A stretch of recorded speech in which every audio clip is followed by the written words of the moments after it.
This is Daily Blast Live. We're talking about what you're talking about. You all ready for this? This is a sham. No. Y'all, just stop. Get real.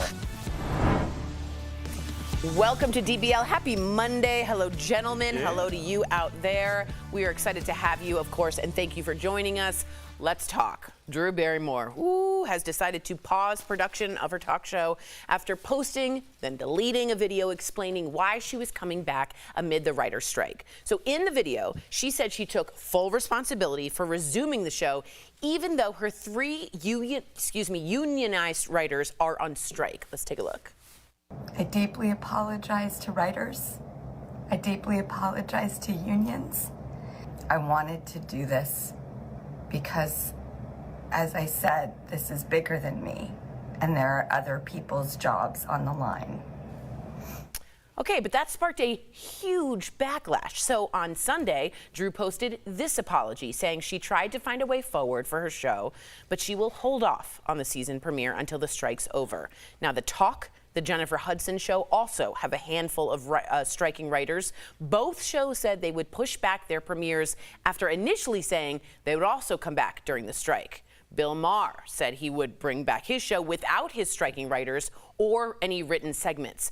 But it's Drew who's faced the most criticism, especially from stars like Deborah Messing and Alyssa Milano. So in a post on social media, Rosie O'Donnell advised Drew on what she should have said in her apology, like, quote, "I made an error, and I apologize to all union members who are withstanding real hardships as I live a life of luxury."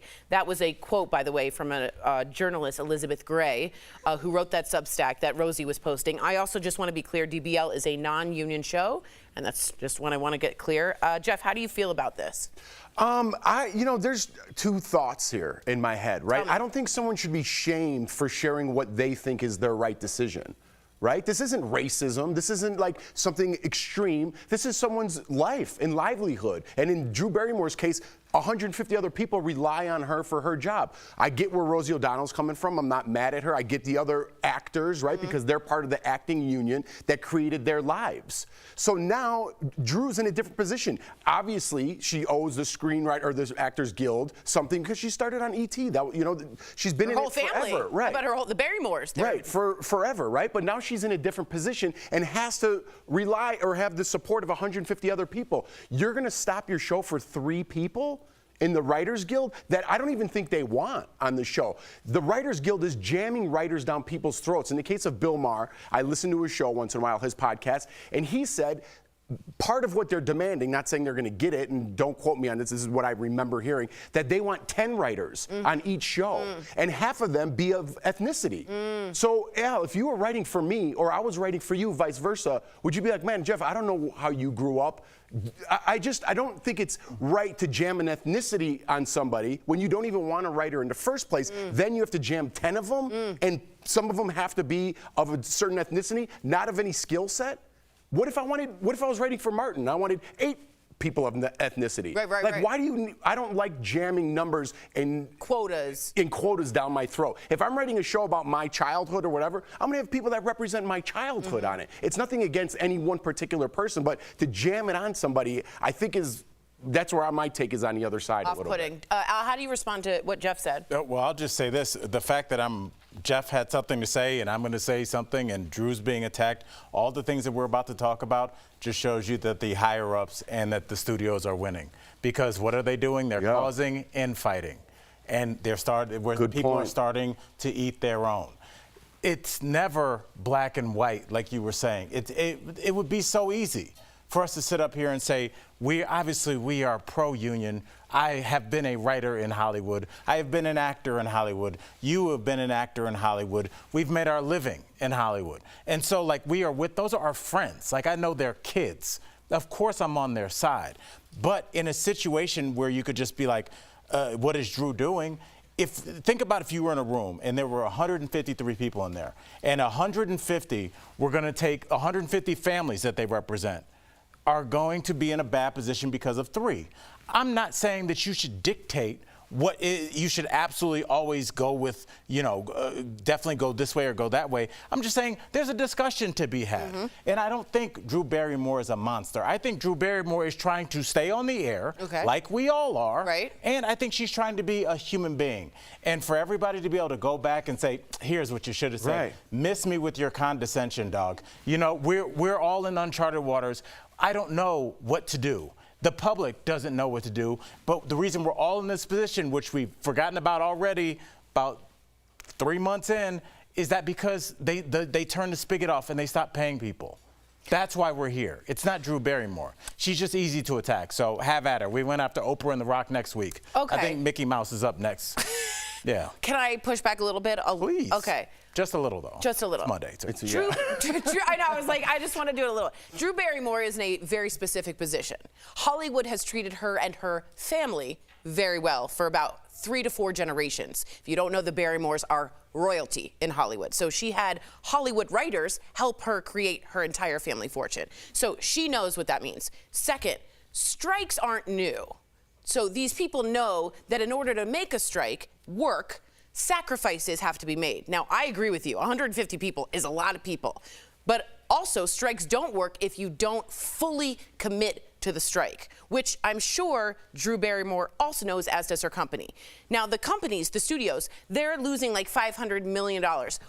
They're asking for like 47, something ridiculous. So they're already saying, we don't care about the money. We just want to keep the strike going. So for Drew to somewhat go on the side and walk past literally her 3 striking writers on her way to the studio, knowing her entire fortune from her family has been put on the back of those writers, rubbed me a little bit the wrong way. I'm not saying I hate Drew Barrymore.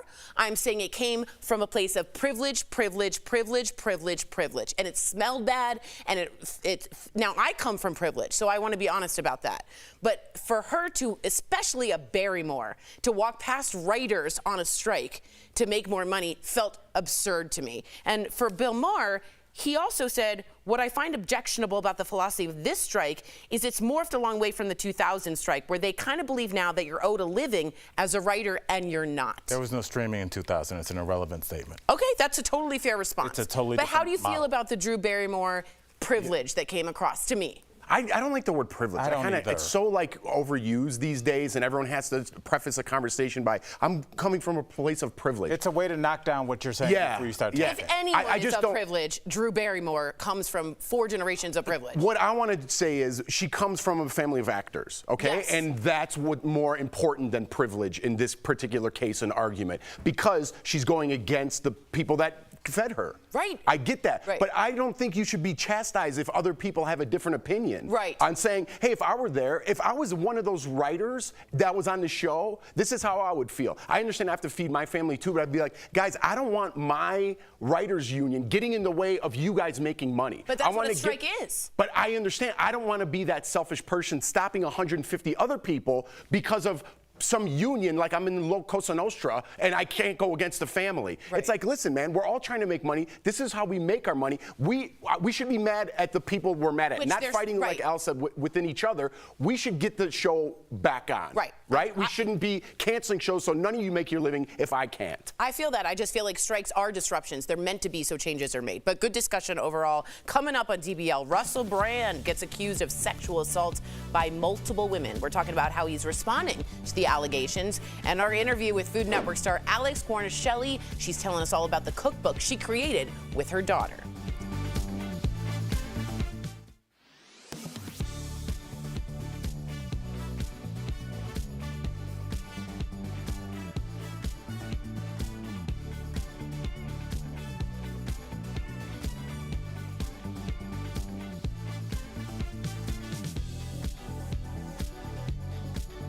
Got it.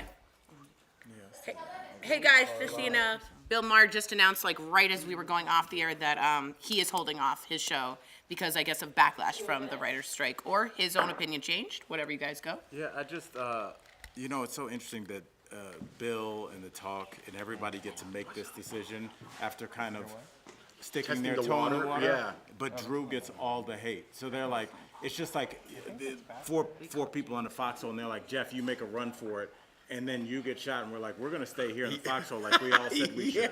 It's like, true. dude, if it's really because if Drew had come back with no pushback, they all would have done it. Yeah. Because there's a lot of different elements and aspects at work here, and I think people just want to go, I'm pro-writer, I am pro-union, I'm pro-writers, I'm pro-actors, but within that community, you now have people that are like, yeah, I'm pro-writers, pro-actors, but are you also pro-cameraman? Are you also pro-producers? Exactly. These are people that you're also seeing. So yes, walking past those 3 writers in the strike hurts, but are you gonna walk past 150 other people that are like, I have to pull my kid out of school? That's a good point. No, You know, I agree. these are like real discussions. And that how people are having many? to How have. many? That's a I good wonder point. how many members. We said it, but I don't want to say it. I wonder how many members there are, right, in the unions, as opposed to how many people are benefiting from those unions, meaning insurance and coverage like that. Well, I think it's a really small percentage of the amount of people in the union as to ones that are I think getting they said benefiting. 87% don't qualify for Yeah. health care, which is the median's 26.5. Okay, I don't know what that means. And I'm I not think gonna say that's the that. point, though, Jeff. They're saying that we don't make enough money Right. because the residuals are going. But now up. now I have to benefit when I don't even make $25,000 a year. I have to support your decisions.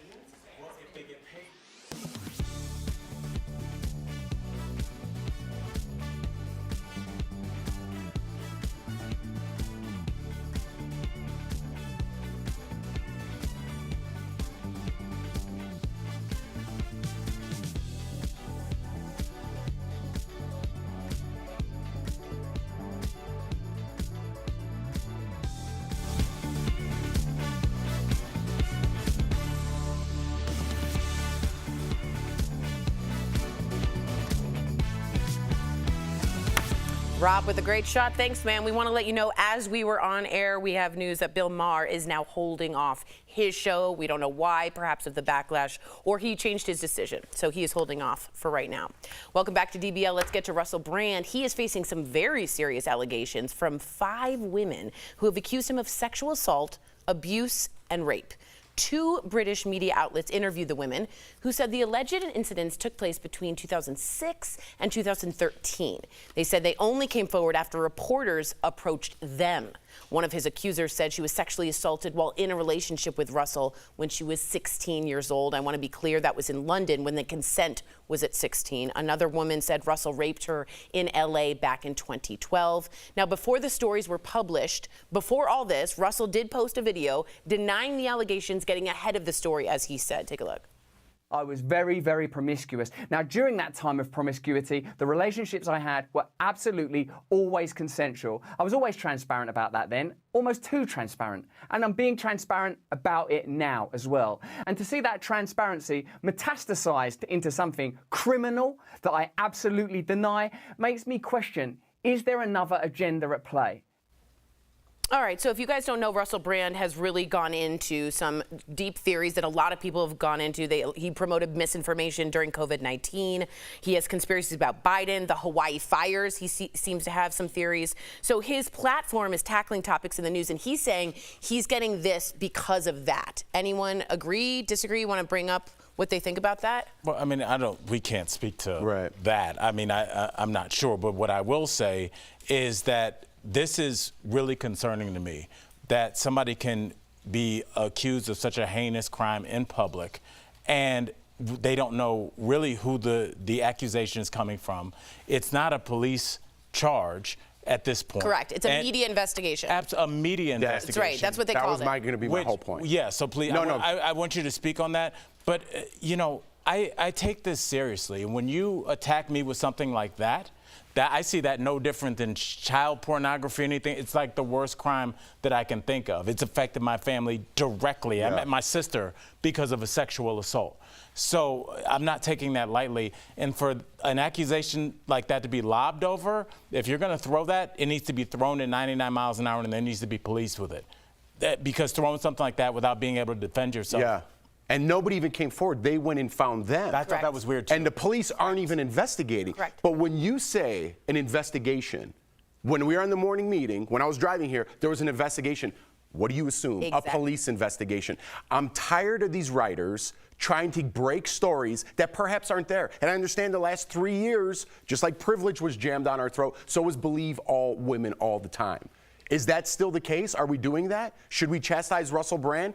Might it have something to do with his beliefs? I don't know. I don't know where the answer lies, but it does bring up an interesting question that we are promoting this story, or not us.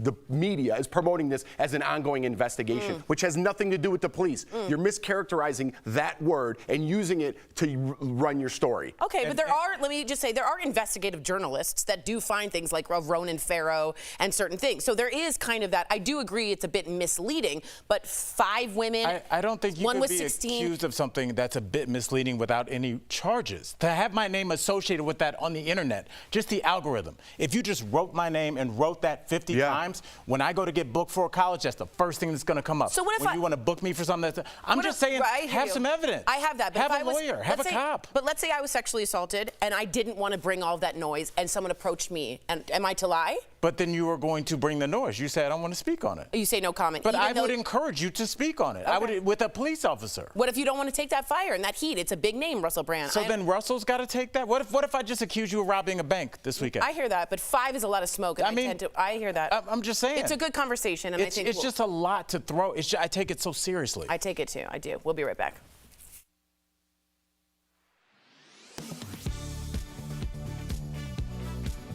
It's that time of year again, time to get your annual flu vaccine. And this year it's accompanied by the rollout of a new COVID vaccine as well. There's one study that caught our eye. It suggests there may be a heightened effectiveness for patients who take their COVID-19 vaccine in the same arm. So let's get the facts. Our source is Dr. Charles Bergier, emergency medicine physician with Novant Health, and the study itself published in eBiomedicine. Scientists in Germany looked at health data for 303 people who got the mRNA vaccine, followed by a booster shot. Antibodies were measured 2 weeks after receiving the second shot. According to the study, the percentage of patients with detectable levels of protective killer T cells, which help destroy the COVID virus, was 67% in people who got both shots in the same arm, compared to 43% for people who got them in different arms. It's thought that perhaps because when you use the same arm and the same kind of vaccine medication drains to the same lymph nodes in that arm, it's going to cause more of an exaggerated response within the lymph nodes. Dr. Bergier says this effect may help people who have a harder time with immune response if they get the vaccine in the same arm. However, he says the study only looked at 300 people, so its findings can't be generalized to apply to everyone. In the end, he suggests whatever you're comfortable with, you should do. Most of the antibody response and immunity levels by getting it in the opposite arm were the same. They just noted a difference in 2 of the many components of the antibody response that seem to be get a better response when the same arm is used. Bergier tells us he would be curious to see if further studies replicate the same result, but he says it's far more important to just get the vaccine than to debate which arm it should go in. With your Verified Fact Check, I'm Megan Bragg.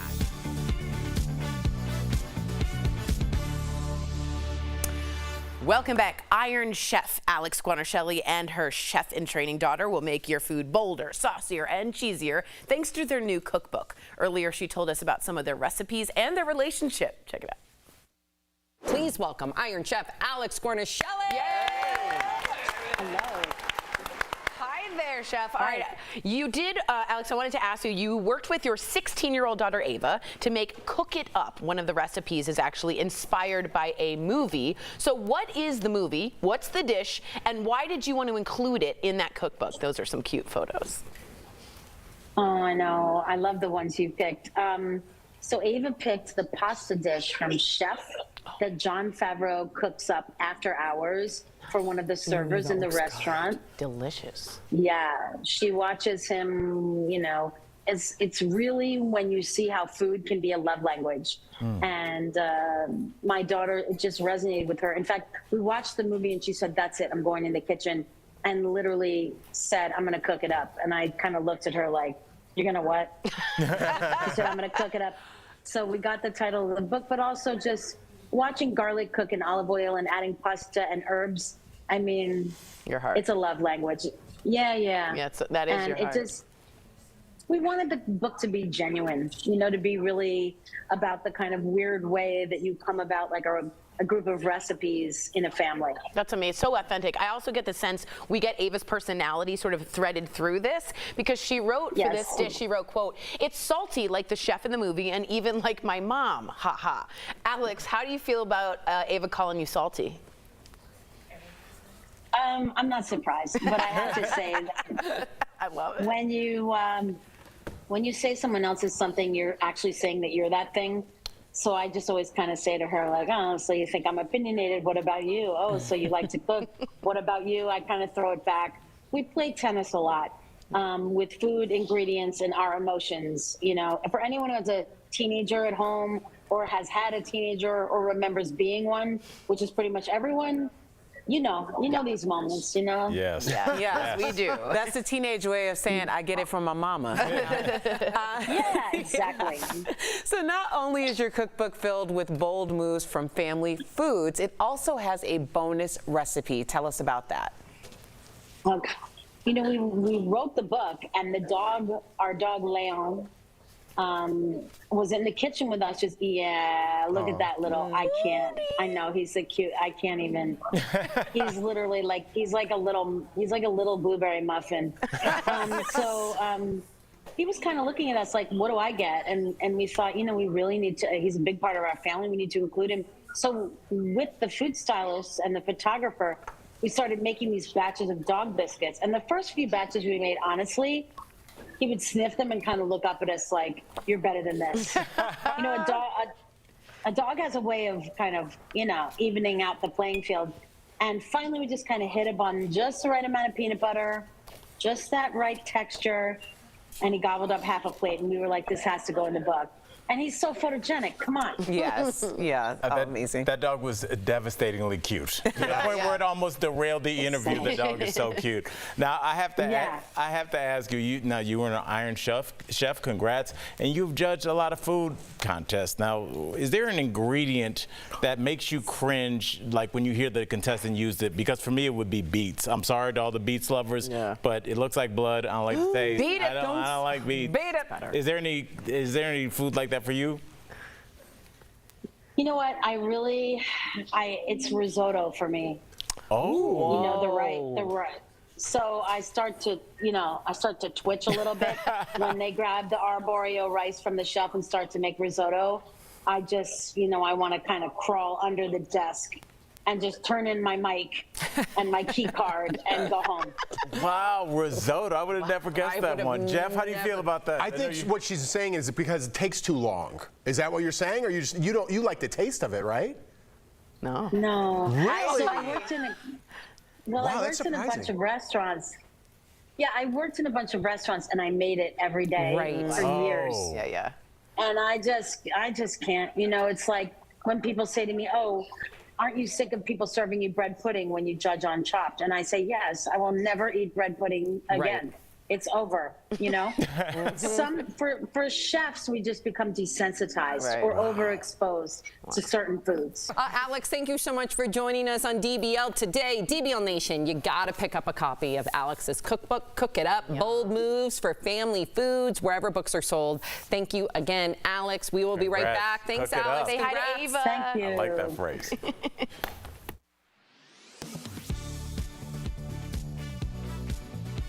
Ballot security is a major issue among voters. Elections officials have recently taken steps to strengthen that security, but some of those steps have created confusion.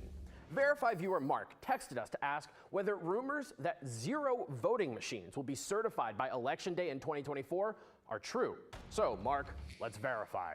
Our sources are the U.S. Election Assistance Commission, the Help America Vote Act, and the National Association of State Election Directors.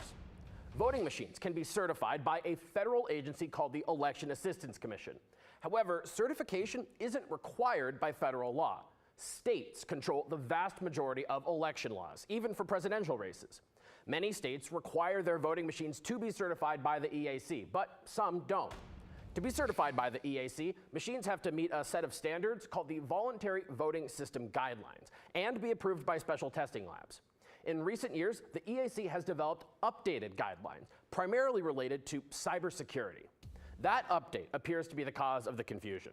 Starting November 15th of this year, all new voting machines have to meet the updated guidelines in order to get certified. But that doesn't mean machines approved under earlier guidelines are no longer certified. Any previously approved machines remain certified unless they are explicitly decertified. So we can verify, no, it's not true that 0 voting machines in the US will be certified before the next presidential election. Every state, even those that don't require EAC certification, has a procedure of its own for certifying or approving voting machines. Some even require additional testing beyond what the EAC does. And all states, regardless of their laws, are required to follow a few baseline federal regulations established in 2002, which mostly deal with basic machine functionality. With your Verify, I'm Casey Decker. All right, you ready? Do it. I think our show's a little different. We could say what we want and go deeper than other shows can. Our chemistry is just so on. Sometimes I'm a little mad at my co-host, Jeff. And my co-hosts have to trust that I'm gonna bring it and be 100% all the time. There's 0 filter with us, whether you love us or hate us or you can't stop watching us. DBL is on.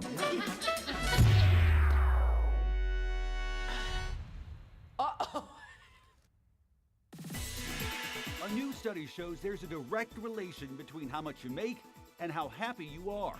Let's connect the dots. A salary in the ballpark of $105,000 a year is enough to make the average person happy. That number is well above the median income for folks here in the U.S., which is about $70,000. It's important to note the number depends on where you live. But studies show it's not necessarily how much you make that determines how happy you are, but rather how you spend it. Researchers say people are usually a lot happier when they spend money on things like experiences and social connections instead of material goods. Of course, money isn't the only key to happiness. In fact, no matter how much money you make, scientists agree, what you use your money on is not as important as who you spend it with. And that is connecting the dots.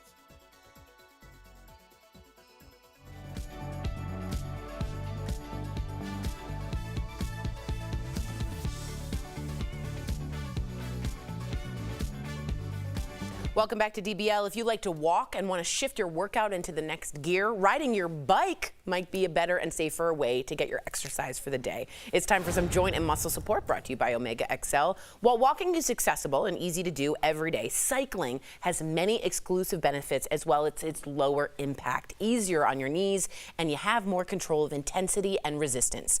And people who cycle often have less joint pain over time than people who walk long distances.